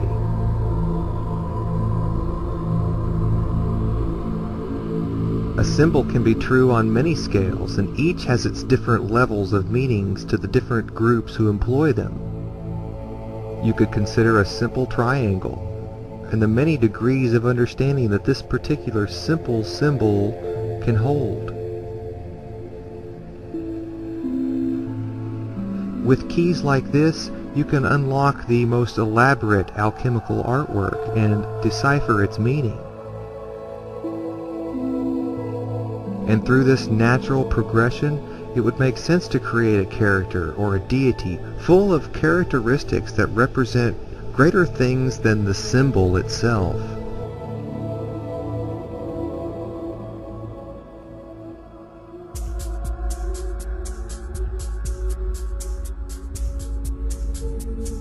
This nonverbal knowledge has been passed down via symbolism, artwork, deities. It's been written in the stars and hidden in plain sight. And all of it is there just waiting for us to come along and claim ownership to our inheritance.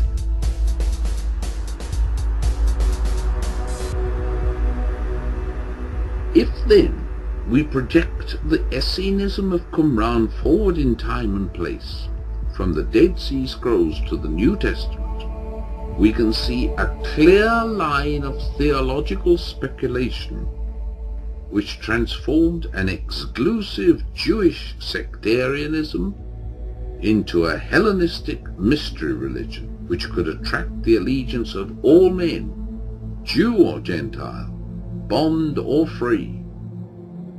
But the kind of Christianity we arrive at is that not of a faith committed to the historicity of Jesus and the gospel tradition, and the imposition of a single canon and a tyrannical creed, but to that Gnostic heresy whose essential individualism was so abhorred by the so-called Great Church, and which became the target of a persecution no less ruthless than that of the movement's first political and religious enemies.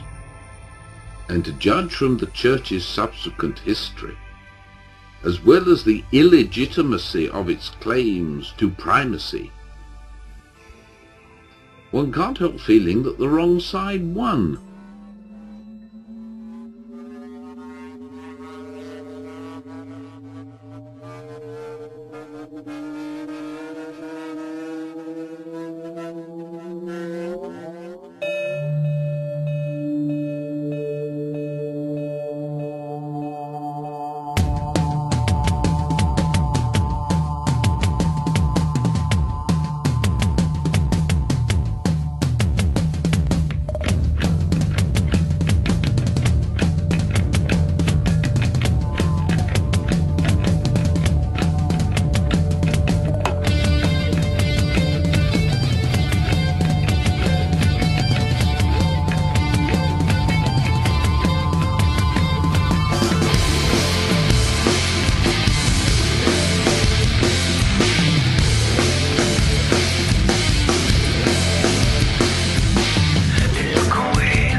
You may ask, what is reality?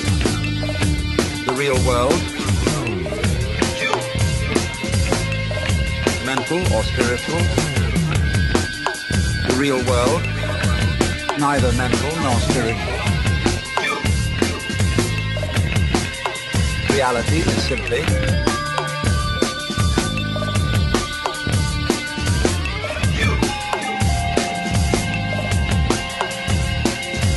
you.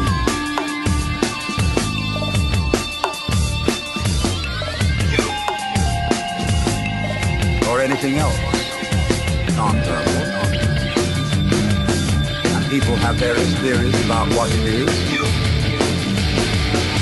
But you must remember that they're all theories.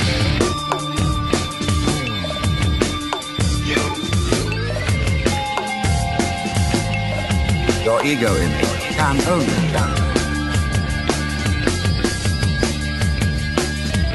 wake from my dream in this dream world of ours. I see beyond my form, my real form.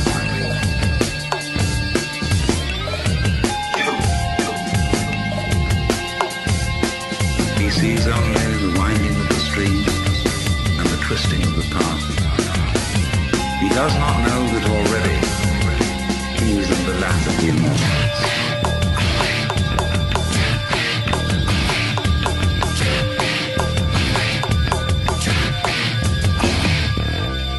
How useless the wisdom of men.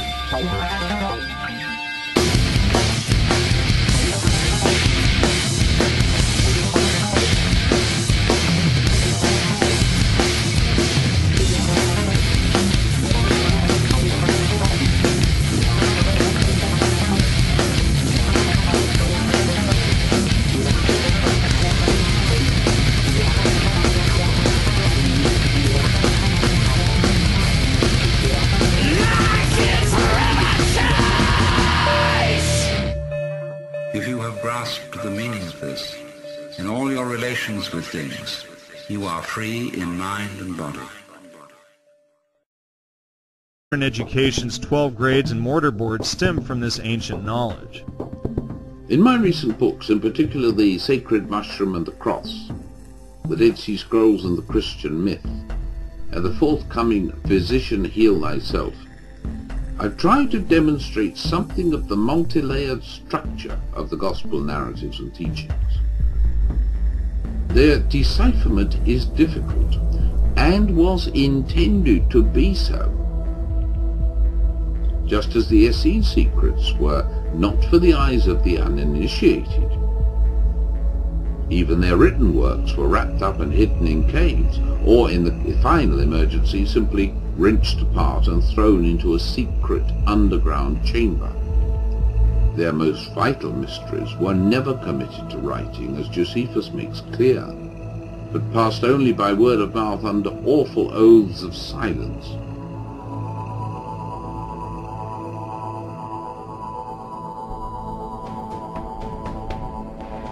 These mystery schools would instruct their members by way of elaborate dramas, using a play or a metaphor as a method of initiation and education. So let's begin with one of the oldest teachings to ever emerge from the mystery schools, on earth as it is in heaven. And another way of making this statement is to say, as above, so below. It's an acknowledgement of the polar opposites, light and dark, good and evil. This is yin and yang, the macrocosm and the microcosm. In philosophy, alchemy, and many other ancient teachings speak of this macrocosm and microcosm. That which is above is also below. And this relationship of polar opposites is one of the most essential and the most overlooked elements in understanding ancient philosophy and religion. The greater and the lesser, the positive and the negative, heaven and hell, the macrocosm and the microcosm. These polar opposites are in perfect balance with one another. And you can think of the macrocosm-microcosm relationship like octaves on a piano. They may vibrate at different frequencies, but they still work in harmony together. This is a representation of the Yggdrasil tree, which portrays the concept that which is above is also below. The tree has branches and leaves above ground, and it has branching roots burrowing underground, the chthonic realm. As in the heavens, so on earth. This dualistic philosophy has been applied all throughout antiquity in religion, alchemy, and mysticism. The constellations in the sky make up the greatest story ever told, and among these constellations are the anthropomorphized gods of mythology, Gemini, Hercules, Andromeda, Cepheus, and the rest. Also in the sky are the animals, such as Aquila, Hydra, Taurus, Pisces, and so on. These aren't exactly anthropomorphisms, but rather zoomorphisms, and were also revered as gods. In fact, this is where we get the word zodiac from, as zo comes, and it may not surprise you to learn that the combination of inebriation and celebration dates back to our tribal ancestors. What may surprise you, however, is the fact that modern-day religion also has direct ties to ritualistic inebriation. These rituals and celebrations throughout antiquity were often annual events, and these annual events were marked by particular celestial alignments. Plants and humans have shared this planet together for millions of years. Plants have been our never-ending source of food, and clothing, and shelter.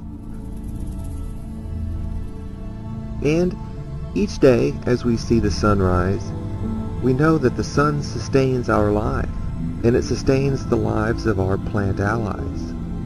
However, this magnificent story of the yearly cycle of the sun and the cycles of the moon and the stars and the plants have become hidden. These stories have been suppressed for so long that they've become mythology. And there is another extremely important human-plant relationship that has been overlooked for so long that it's become taboo. We've laid claim to the term inebriology, which up until now has been this fictitious field of study and a term used by drunken college students, but we couldn't think of a better word to describe a study pertaining to the symbolism and the history of ritualistic and celebratory inebriation.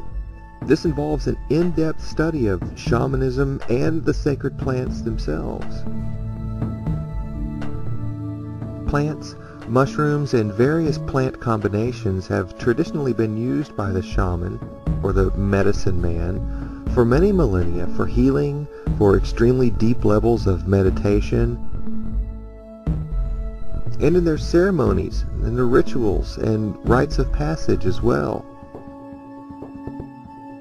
All of it hidden in language, artwork, myth, and tradition. And a focus on this artwork, myth, and tradition will guide us on our journey through the ancient mysteries, combining the understanding of plant knowledge with celestial knowledge.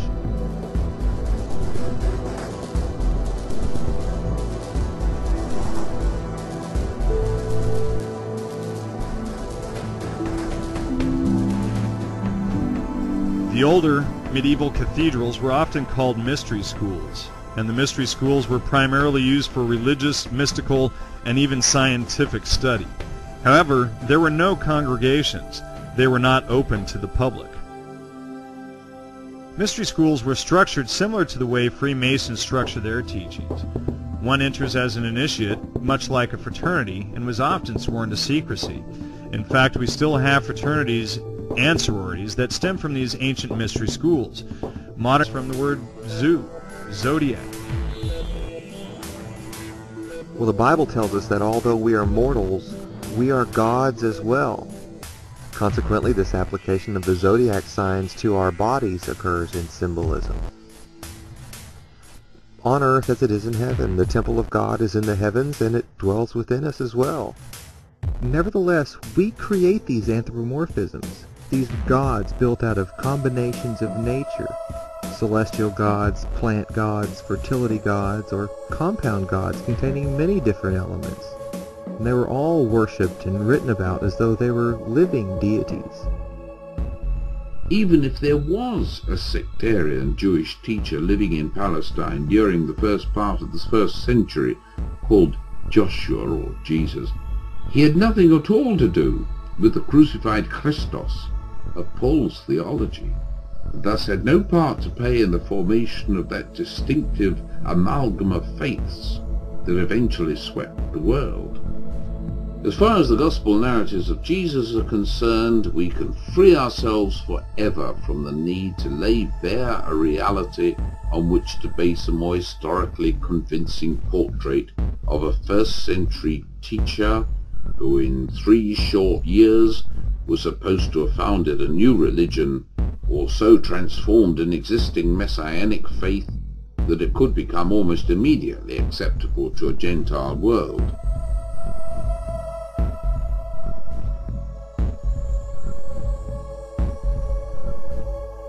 We are dealing with myth, not history. The question we now have to ask is, what was the nature and purpose of that myth?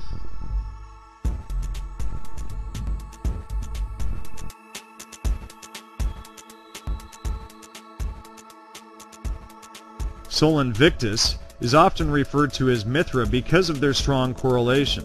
In fact, the Persian and Roman sun god Mithra in the Mithraic Chronos, or personification of infinite time, is in the center of the zodiac.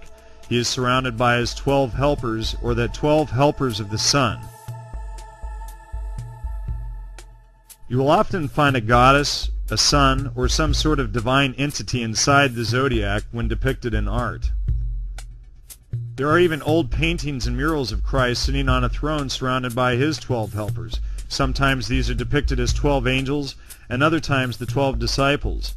We've even found some that are depicted as the 12 signs of the zodiac.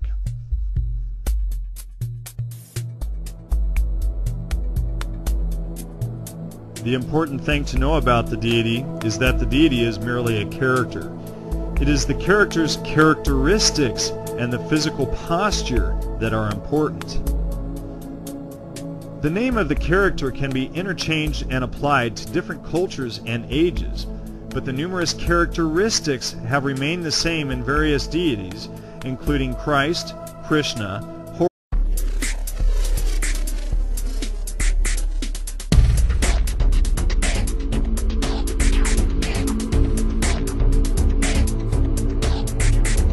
Even if there was a sectarian Jewish teacher living in Palestine during the first part of the first century called Joshua or Jesus, he had nothing at all to do with the crucified Christos of Paul's theology, thus had no part to play in the formation of that distinctive amalgam of faiths that eventually swept the world. I believe that the innocent collection of tales and sayings, which was apparently allowed to pass freely among the beleaguered selves of believers, in hourly danger of discovery and execution, was but a cover story. We are dealing with myth, not history.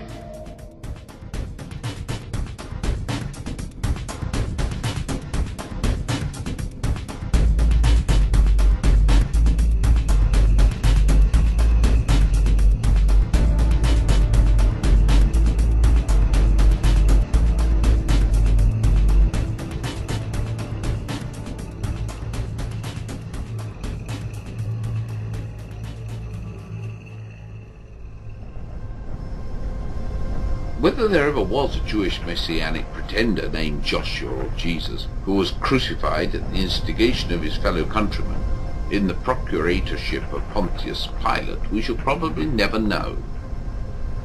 It hardly matters.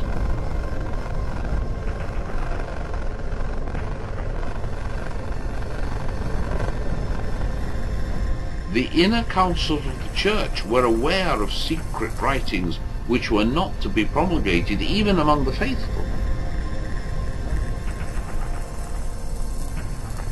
As the 2nd century church father Clement of Alexandria said, "Not everything that is true needs necessarily to be divulged to all men."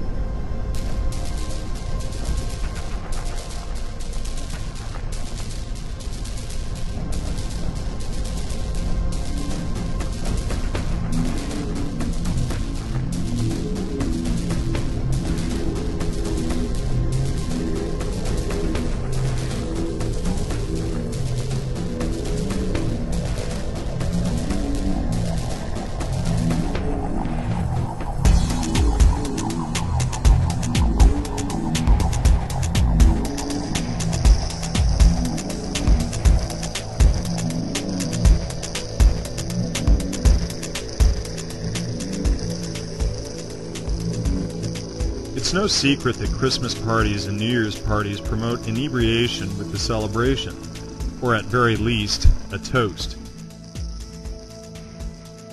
Inebriation is part of the most traditional celebration. Horus, Mithra, Buddha, Quetzalcoatl, and many others.